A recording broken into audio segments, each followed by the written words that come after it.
भी AC sleeper bus में लंबा सफर करते हैं तो ये खबर जरूर देखिए। इंदौर की रहने वाली टीचर दीपिका और उनके 11 साल के बेटे की पुणे से वापस लौटने के बाद इंदौर में संदिग्ध हालत में मौत हो गई। टीचर अपनी मां और बेटे के साथ वापस लौट रही थी। बस से उतरने के बाद मां बेटे अस्पताल में भर्ती हुए, जहां उनकी मौत हो गई।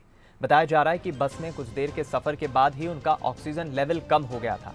आशंका है कि बस में रखे अग्निशमन यंत्र से गैस रिसाव की वजह से ऐसा हुआ। उन्होंने ड्राइवर कंडक्टर से भी इसकी शिकायत की थी, लेकिन उनकी तरफ से कोई माकूल जवाब नहीं मिला। बस इंदौर पहुंची और परिवार नीचे उतरकर सीधे एक क्लिनिक पहुंचा, जहां से उन्हें बड़े अस्पताल भेज दिया गया। सुयश अस्पताल में उनका इलाज चला, लेकिन मां बेटे की मौत हो गई। अब पुलिस पूरे मामले की जांच कर रही है और पोस्टमार्टम रिपोर्ट आने के बाद मौत की वजह का पता चलने की बात कह रही है।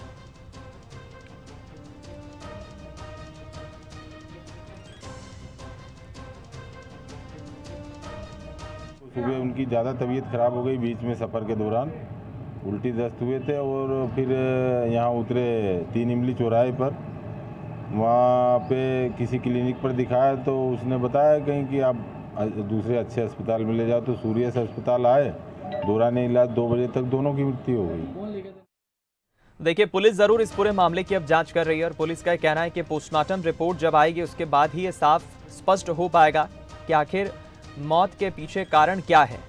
लेकिन ये खबर डराती भी है और हमें आगाह भी करती है।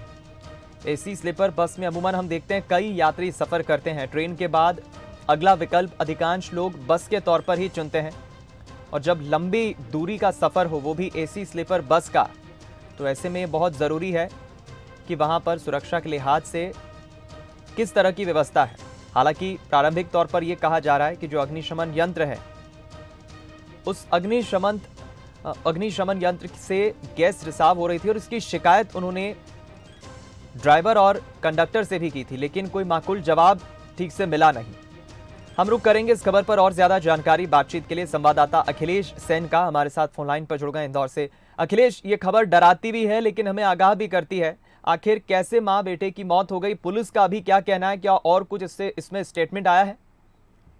बिल्कुल दीपक, ये एक हैरान कर देने वाली घटनाक्रम यहाँ पर सामने आया इंदौर पर, जहाँ पर जो पुणे से बस आई थी इंदौर की अशोक ट्रेवल्स की, जहाँ पर जो माँ बेटे हैं उनकी दम घुटने से मौत हो गई। दम घुटने का जो मुख्य कारण सामने आ रहा है उसमें ये बताया जा रहा है कि जो फायर इक्विपमेंट जो बस में लगा रखा था वो उसमें कहीं ना कहीं पर लीकेज था, और उसी के चलते उनका जो लीकेज जो गैस है वो बाहर आई और उसके बाद से उनका दम घुटना शुरू हो गया। उसी दौरान जो ड्राइवर है, कंडक्टर है, उनसे भी बातचीत की गई, लेकिन जो ड्राइवर कंडक्टर है वो उन्होंने संतोषपूर्ण जवाब नहीं दिया। बीच में बताया जा रहा है कि जो महिला है दीपिका, उसे उल्टियां भी आई थी, लेकिन जब उनकी जो माँ थी, उन्होंने जब कंडक्टर ड्राइवर से बात की तो वो संतोषपूर्ण जवाब भी नहीं दे पाए और ना उन्होंने रिएक्शन किया। इसी दौरान जब इंदौर बस पहुंची और बस पहुंचने के बाद जब उन्हें एक निजी क्लिनिक पर लेकर पहुंचे और वहां पर जब डॉक्टर ने जब उनकी स्थिति देखी, उसके बाद उन्हें एक बड़े अस्पताल में ले जाने की सलाह दी गई। उसके बाद जब वो सुयश हॉस्पिटल लेकर पहुंचे तो यहाँ पर जो महिला और जो बच्चा है 11 वर्ष से आदित्य, उसकी मौत हो चुकी है। तो कहा जा सकता है कि जिस प्रकार से जो स्लीपर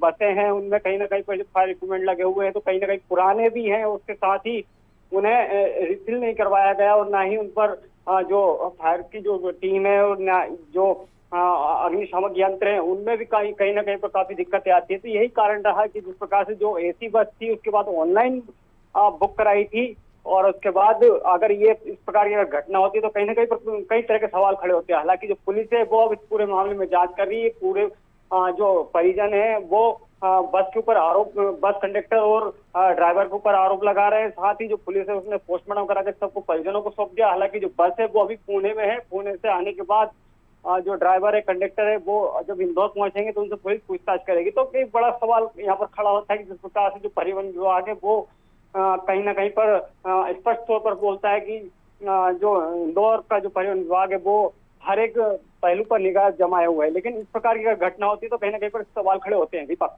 बिल्कुल ठीक। बहुत शुक्रिया आपका अखिलेश इस बातचीत के लिए, हमारे साथ खबर पर जुड़ने के लिए। लेकिन देखिए, ये पूरी जो घटना सामने हुई है, इसके बाद बंसल न्यूज़ के भी कुछ सवाल हैं, कुछ सवाल खड़े होते हैं इस पूरी घटना के बाद। क्या माँ बेटे का ऑक्सीजन लेवल आखिर कम हुआ तो कैसे हुआ? क्या बस में किसी जहरीली गैस का रिसाव हुआ? ये एक बड़ा सवाल है। क्या अग्निशमन यंत्र से रिसाव ही मौत का कारण बना? ये भी एक बड़ा सवाल खड़ा होता है।